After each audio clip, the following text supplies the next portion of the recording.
Hi students, welcome to the new session in which I'll be going to discuss some previous year questions and show you how to intelligently guess most of the questions that are asked in the UPSC Prelims.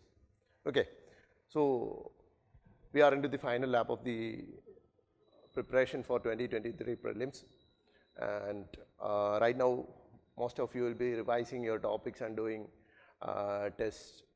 Like you'll be solving previous year questions.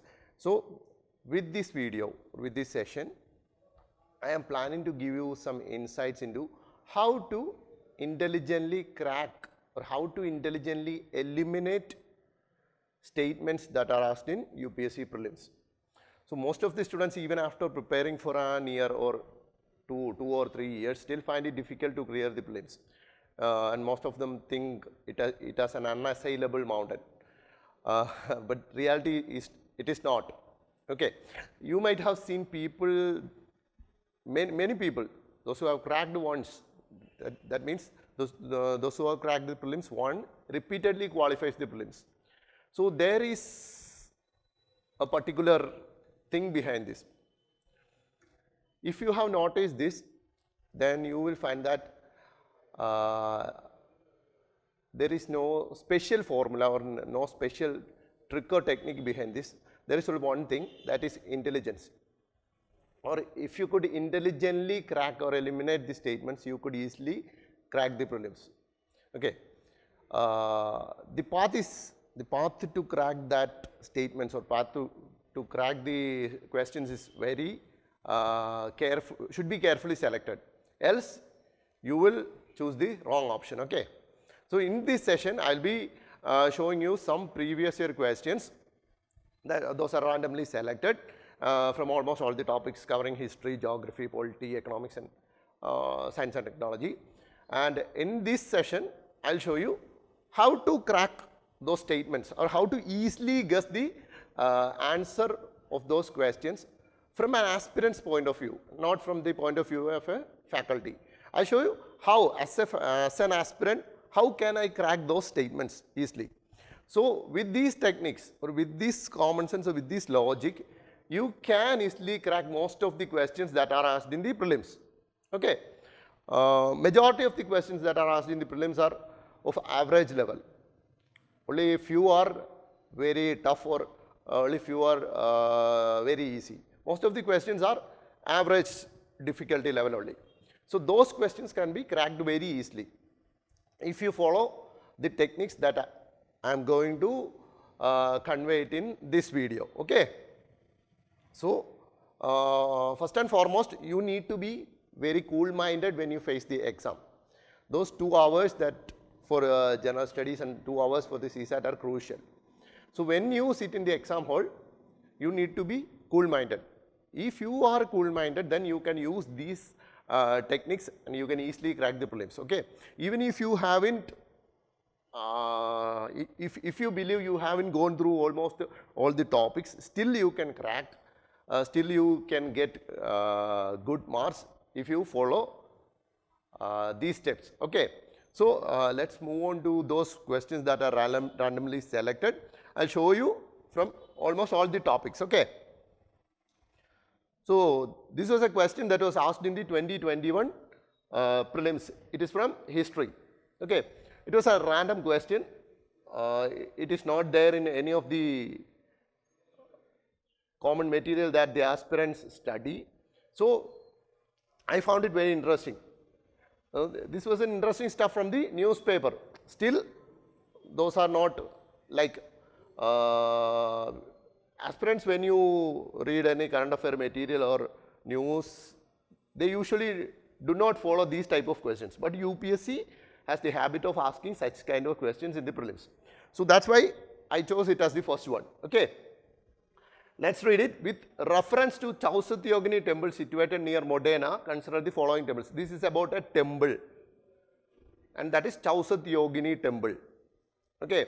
So from the name itself, you can find that some yogini, that means some goddess. Okay. Consider the following statements. It is a circular temple built during the reign of Kachapagada dynasty.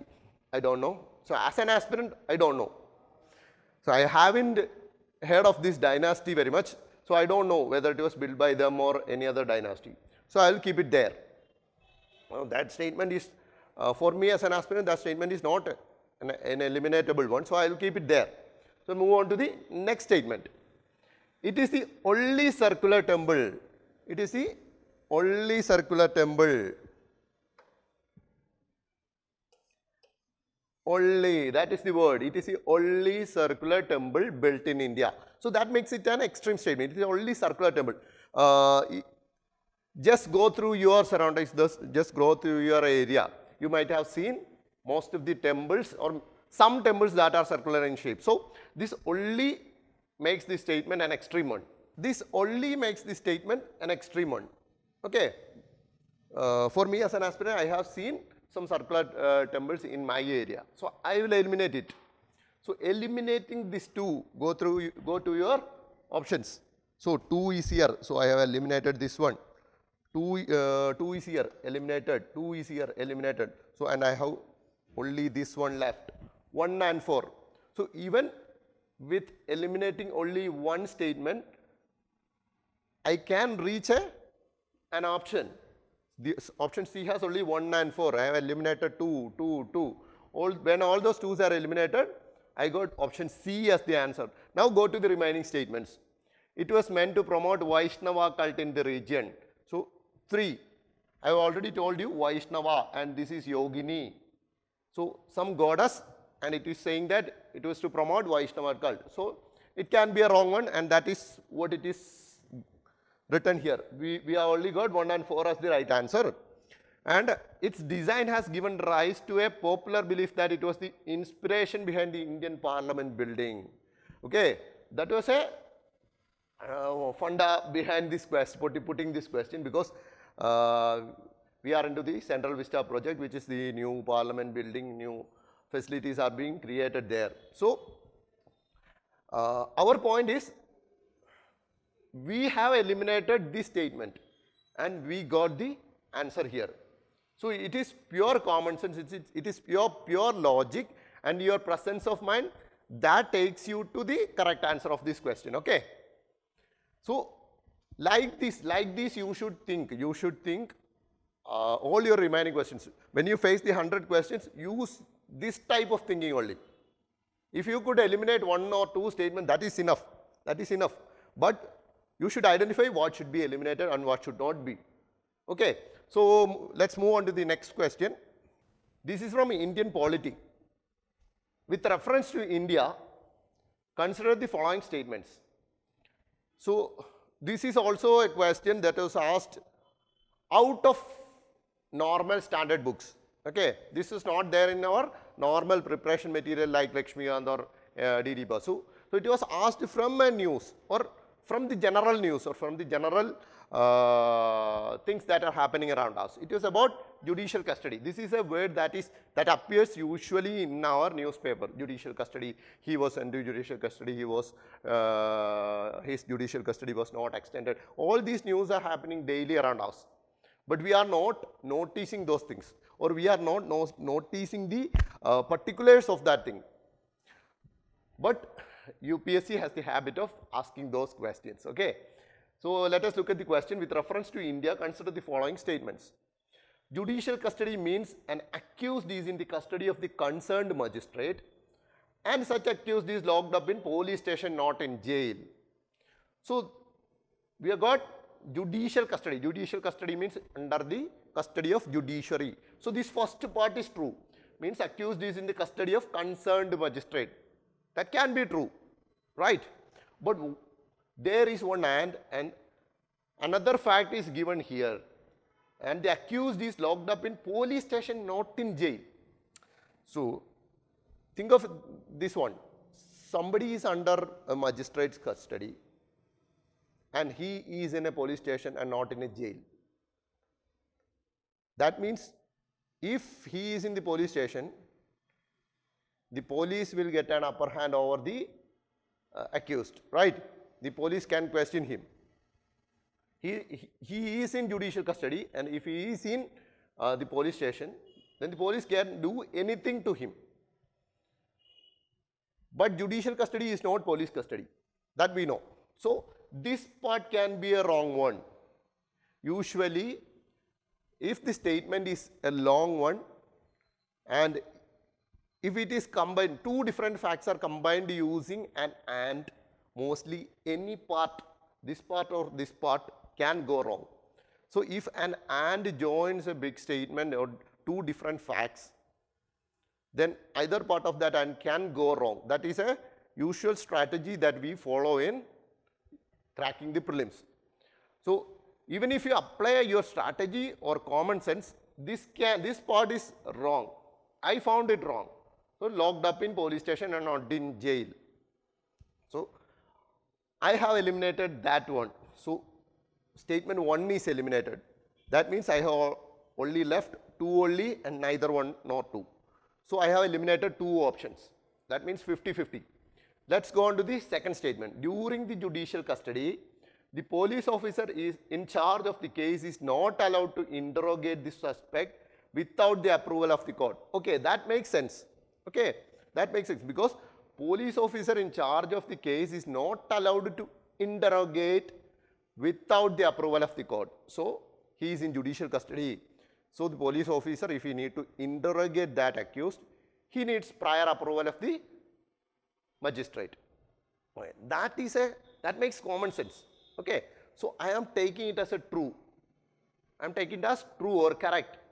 And I have logged option B, 2 only, because the first one is out of my common sense and the second one is inside my common sense. So I am going with 2 only. Okay. Let's look at the answer. The answer is 2 only. This is the logic that you should apply. If question comes from your textbook or out of the textbook, the only thing that you need is cool-minded, common sense and logic.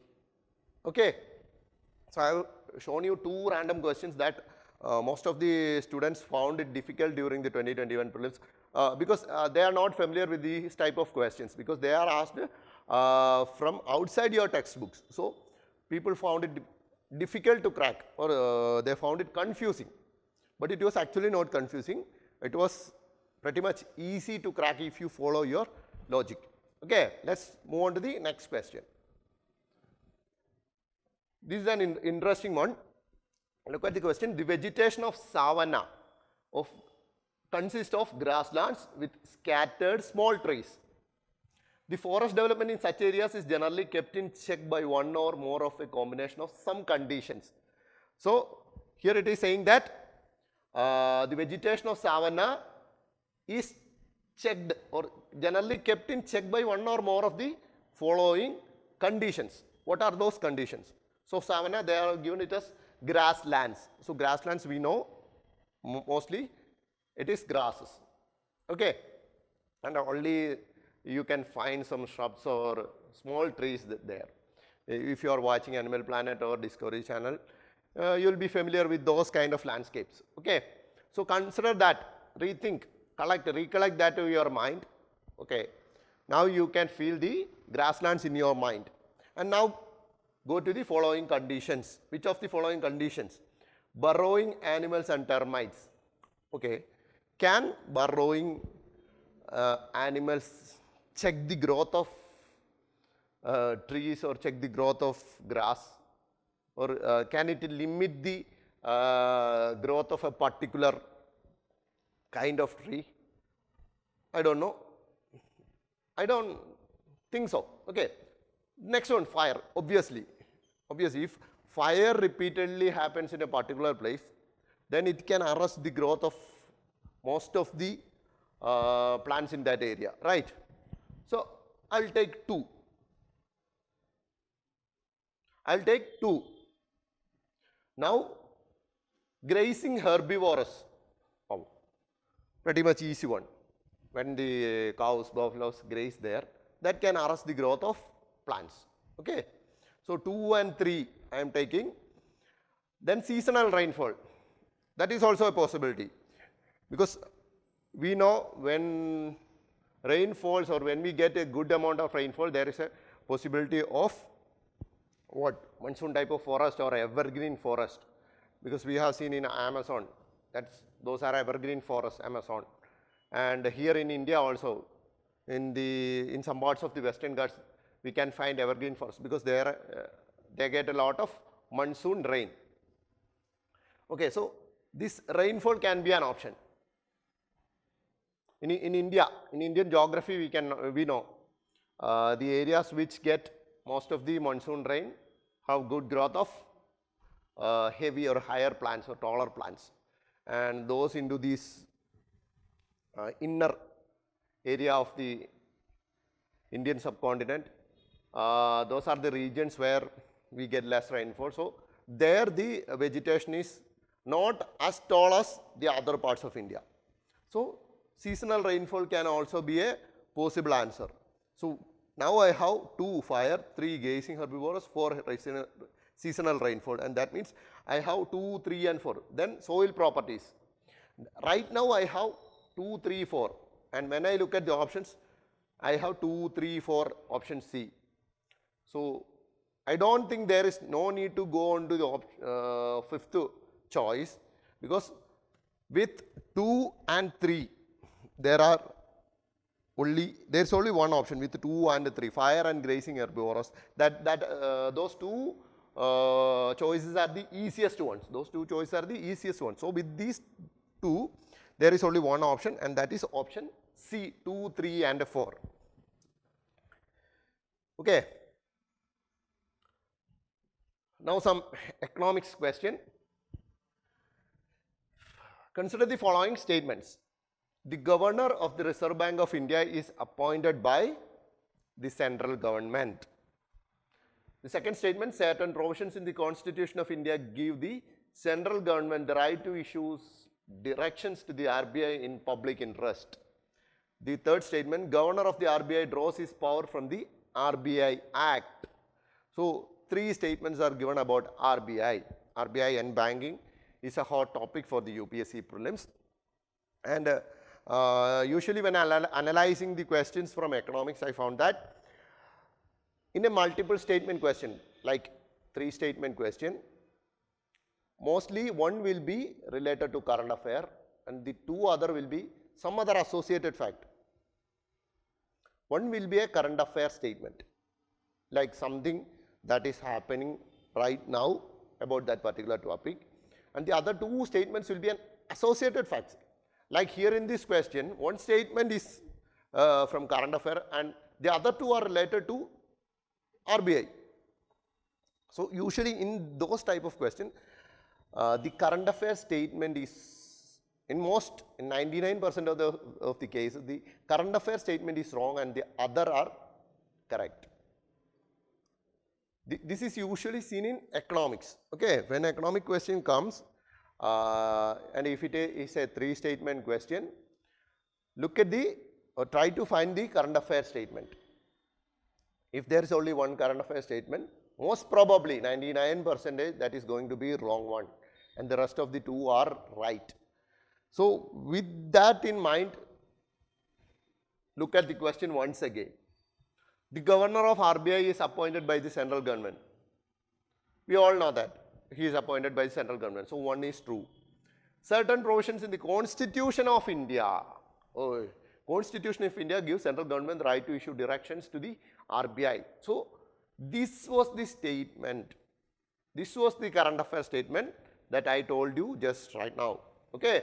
It was during that time, that is in 2021, there was some issue regarding the communication between central government and the RBI. Because there was a question, can central government issue directions to the RBI? That was the question and that was the news. So this statement is related to that news. So it is most probably wrong. And if you look at the statement once again, you will say that certain provisions in the Constitution of India.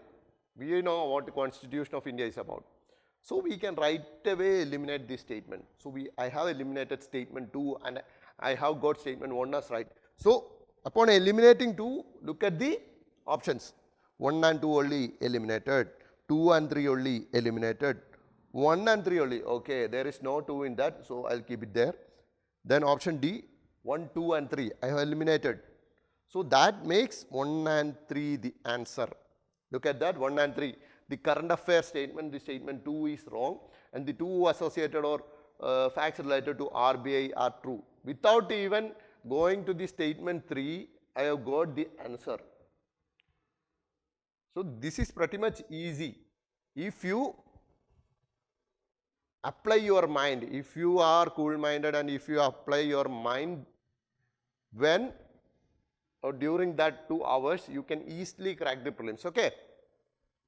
So keep it in mind, if in a multiple statement question in economics, if one is a current affair related one, that can most probably be a wrong one, okay? UPSC is just checking whether you are following the news, whether you are aware of the current affair facts. So that's why they put these kind of questions. Moving on to another question, which is also a current affair related one from economics. The topic was urban cooperative banks. So with reference to urban cooperative banks, consider the following statements. They are supervised and regulated by local boards set up by the state governments. They are supervised and regulated by local boards set up by the state government. So urban cooperative banks and local boards set up by state governments. For me, or for my logic, I don't think that is a good statement, because these are urban cooperative banks. So who is responsible for regulating or supervising banks in India? The first thing that comes to my mind is RBI. Since RBI is there and they have given local boards set up by state governments, I will keep it as a wrong statement as of now. I cannot ensure it, but as of now, I can keep it there as a wrong one. So if I keep it as a wrong one and go to the statements, I get one only, I can easily eliminate it. Since I have considered the statement 1 is wrong, I can eliminate 1 only. Then B, 2 and 3 only, there is no 1 there, so I'll keep it there. So in C, option 1 and 3, statements 1 and 3 only, so I can eliminate that. And D, 1, 2 and 3. So in 3 options, I have statement 1, so I can eliminate that. So after eliminating this, I am left with option B, 2 and 3 only. Okay, I am not going to bubble it. I am waiting, I am going to the next statement. They can issue equity shares and preference shares. I don't know. As an aspirant, I don't know.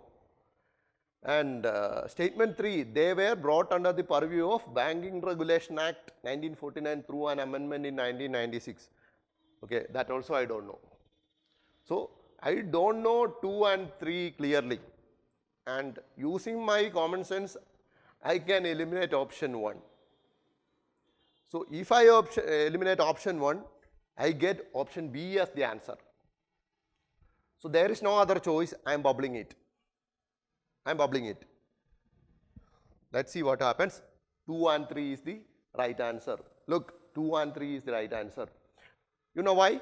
This was the statement that was in use at that time. So I told you, in multiple statement or 3 statement question, one statement if it is related to current affair, that can possibly be wrong. And the rest of the 2 are associated statements, not even in connection with the first statement.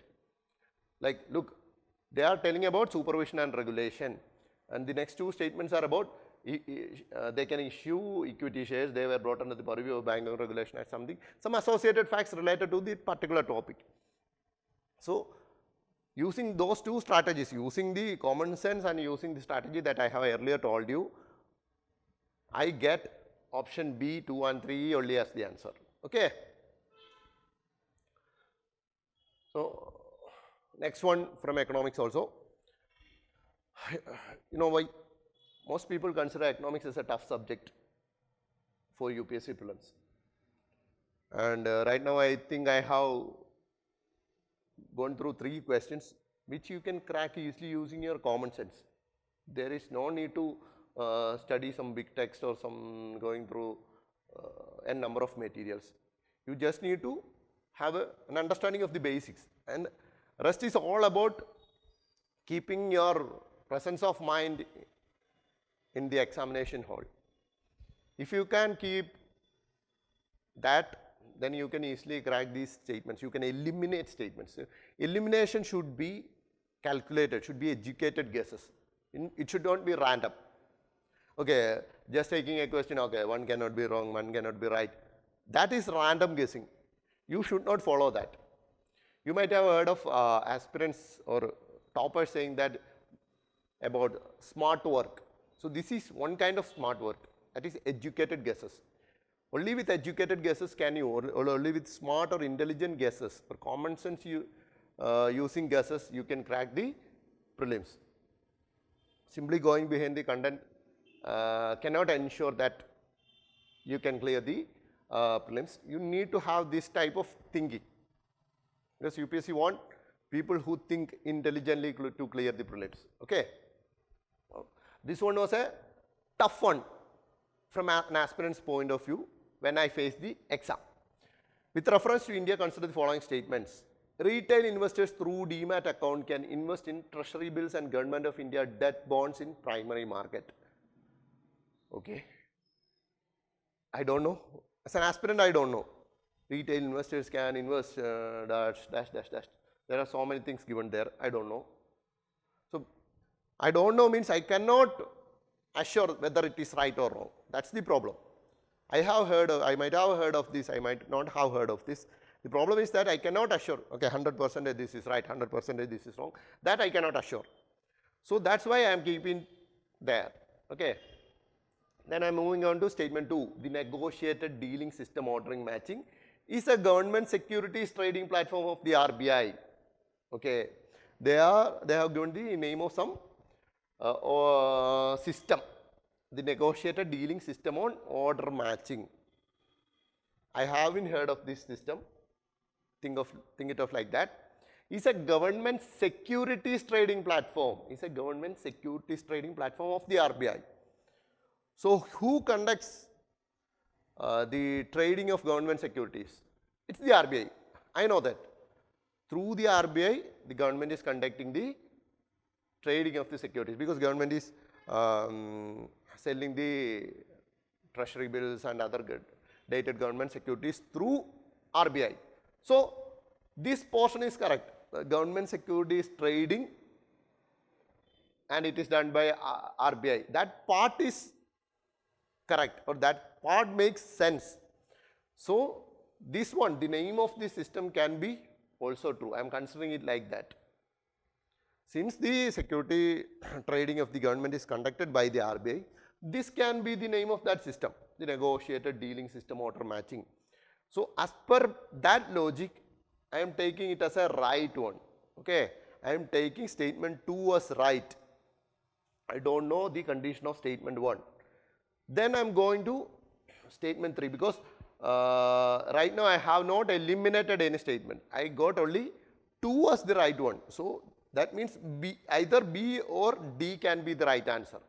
Either B or D can be the right answer, because there is 2 in both of those statements, both of those options. Okay, so I am moving on to the third one. The Central Depository Services Limited is jointly promoted by the Reserve Bank of India and the Bombay Stock Exchange. The problem here is that Central Depository Services Limited. So that means it is a depository, and that is usually associated with stock market trading, right? This CDSL is usually associated, or we have seen that name in association with stock market, and they have given it as jointly promoted by RBI and Bombay Stock Exchange. So usually in case of security trading or stock trading, the organization that comes to my mind is not RBI but SEBI. Okay, I'm not following the content or not following the accurate answer. I am just showing how would I think if I am an aspirant. That is what I am showing right now. I am not following a particular answer key, or I am not following an accurate statement. Just I am showing you how I will be thinking if I am an aspirant. So if I am an aspirant, I will be taking this statement as a wrong one, because I have seen in news CDSL in association with stock markets. Okay. So that is a thing that I got from reading newspaper daily. So daily this name appears in the newspaper, CDSL in association with most of the stock exchange things, and not in association with RBI. So when CDSL is there, the first thing that comes to my mind is SEBI or Bombay Stock Exchange or National Stock Exchange, and not RBI. So since RBI is there, I'll be eliminating it.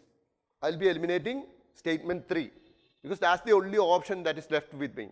I'll be eliminating statement 3. So if I am left with B and D, and if I eliminate statement 3, that means I am left with option B, 1 and 2.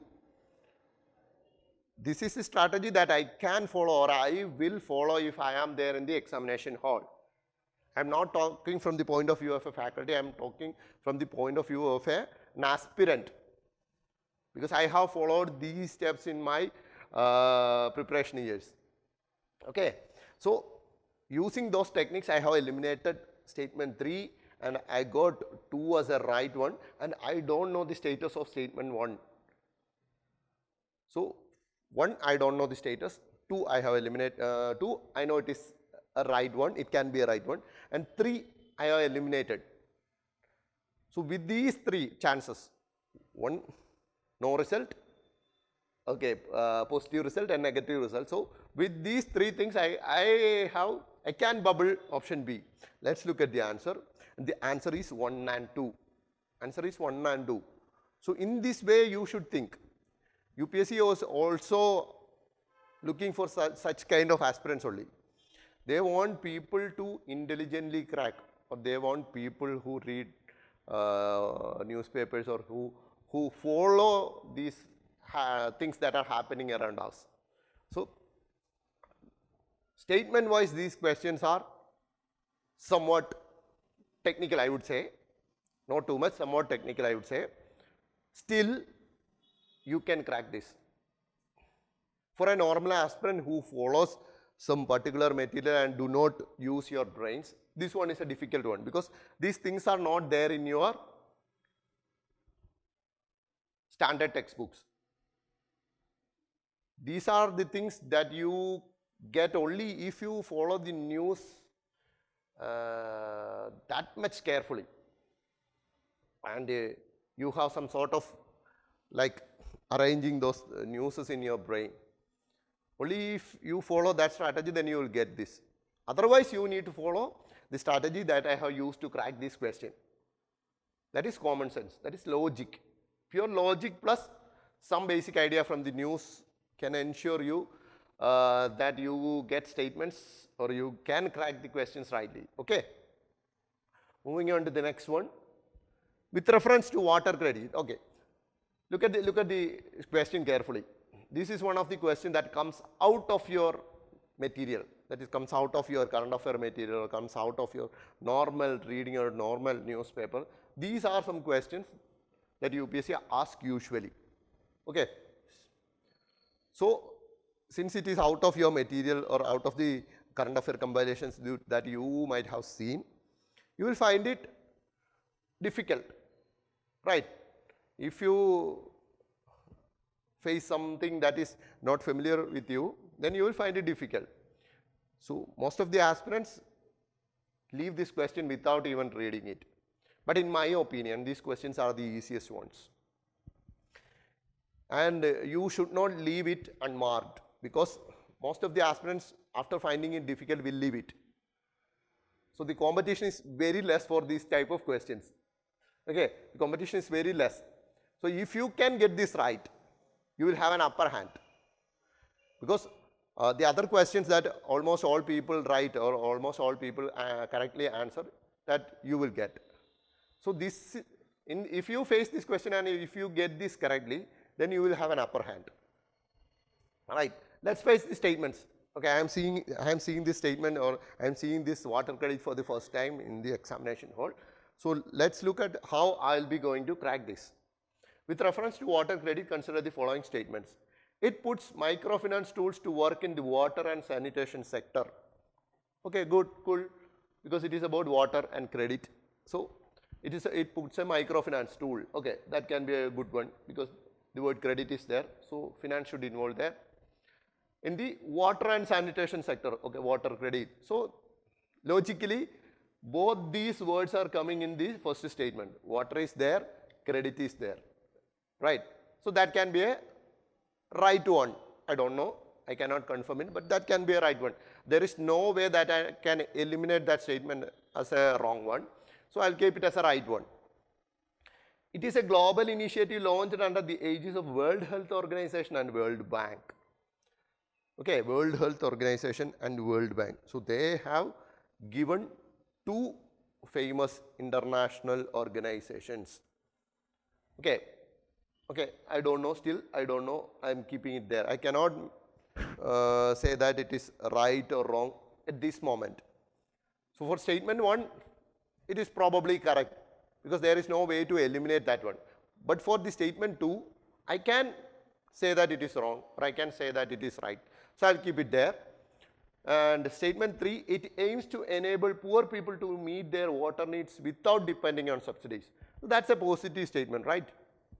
That's a positive statement. It aims to enable the poor people to meet their water needs without depending on subsidies. That is a positive statement. So I think 1 and 3 are good positive statements and 2 is a doubtable one. So 1 and 3 are good and 2 is doubtable because under the aegis of World Health Organization and World Bank, 2 different leading international organizations and 1 unknown water credit. From an aspirant's point of view, I have gone through so many materials or so many newspapers and I haven't come across this word water credit. But I have gone through so many things about World Health Organization or World Bank and in those things I didn't notice a term water credit. So I can doubt the statement 2. Let's look, if I eliminate statement 2, will I get the answer? So I am eliminating statement 2. Option A, 1 and 2 eliminated. Option B, 2 and 3 eliminated. Option C, 1 and 3 only. Okay, there is no 2 there and 1 and 3 are there. Already I have a good sense that 1 and 3 are positive statements. So that can be right because there is no way to eliminate those statements. As far as my logic or common sense is concerned, I cannot eliminate those statements. How? There is no way. Nothing is there to eliminate. And in statement 2, there are 2 organizations given, so I can eliminate if I need. And in option D, it is 1, 2, 3. So there also 2 is there. So eliminating 2, I get C, option C, 1 and 3 only as the answer. So there is no other choice, no other option that I can go to another answer, right? So as far as my logic or my common sense or my intelligence is considered, and I have followed the same strategy till this question, there is only one possibility that I can eliminate option 2, but I can keep 1 and 3 as right. So I will 100% sure I will bubble 1 and 3 only as the answer. And that is right. That is right. So follow your mind. For that you need to have a cool mind. Okay, keep your mind cool. Do not overstress it. Do not give tension. Do not doubt your abilities. Be full of confidence. Go to the exam hall, 2 hours. Just go and crack it. Okay. Till now, these are the ways that I have used in the examination hall as an aspirant. Okay. And these are the questions that I have cracked in the prelims. Using the same logic, very same logic. That's what I am conveying it to you. Then the next one. these type of questions are usually asked in the prelims, like something related to abbreviations or short forms, and they will ask what it is related to, and it is mostly coming from environment, ecology area, or something related to science. Okay, usually almost every year one such type of question comes, and it is easy to crack these kind of questions even if you do not know anything about the question. It is very easy. You just need to follow one thing. One type of technique should be used here. Even if you don't know anything about those particular question, you can easily crack it. That is, you should find the keyword and connect it to the question. So finding the keyword is the thing that should be kept in mind when you face such type of questions. Okay, keywords. So the question is about R2 code of practices constitute a tool available for promoting the adoption of R2 code of practices. So that is the keyword from the question, R2 code of practices. So code of practices we can eliminate because we know what the meaning of those statements. And here the R2 is the main point that we should keep in mind. R2. R2 means there can be two R's. R. So that is the abbreviation here. And go to your options, find the keywords that consist of R. So in the first statement, environmentally responsible practices in electronics recycling industry. So here I can find electronics as a keyword and recycling as a keyword, right? The rest of the things are usual words or usual terms that is necessary to fill that statement. So I can electronics and recycling. So electronics, the starting letter is E. Here we have R. So that cannot be a good one. Then the next one, recycling, R. It starts with R. And here it is R2. So there arises the possibility that this option 1 can be a right one. So I have this keyword recycling here and I have R2 here. So that can be a right one. I am keeping it there, going to the next one because I need to eliminate the rest of the 3. Okay. Option B, ecological management of wetlands of international importance under the Ramsar Convention. So here the terms are, keywords are wetlands. Okay, wetland is the main keyword here. So this Ramsar Convention was given here to just take your mind of the R2 or just, it's a path for deviation to the wrong answer. Because Ramsar cannot be considered a keyword. It is just the name of a convention. It is not a keyword. It's the name of a convention. Okay. So here the wetland is the only keyword that I can find, and it starts with W, and in the question we have R2. So there is no way that this can be a right, option B can be a right one. So I am eliminating it. Then option C, sustainable practices in the cultivation of agricultural crops in degraded lands. So sustainable can be a keyword. Degraded can be a keyword. Both these words start with S and D, and we have R only there. So I am eliminating it. Then D, environmental impact assessment in the exploitation of natural resources. So here the keyword can be natural or resources. So resources, R starts with R. And so right now I have A and D can be the possible answers. And once again you compare both the statements. It is better some code of practices. It is whether that can be that R can be resources or recycling. Just compare the or comparatively what can be more precisely the right answer. So I think in my opinion, out of resources and recycling, the word recycling or the keyword recycling is have an upper hand, because here it is about exploitation of natural resources. So resources is a sub keyword only, because the natural resources will make it a full keyword. In that case, here the recycling is have an upper hand. So recycling has an upper hand, and since I feel that I am going with option A. And option A is the right answer.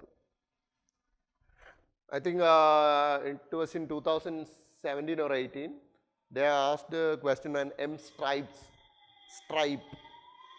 So those questions can be cracked similarly using picking the keywords and choosing the first letter and comparing it to the question. Okay. So this is an easy one. You need not study all these topics if you want to clear. So just finding the keyword, comparing it to the question is enough.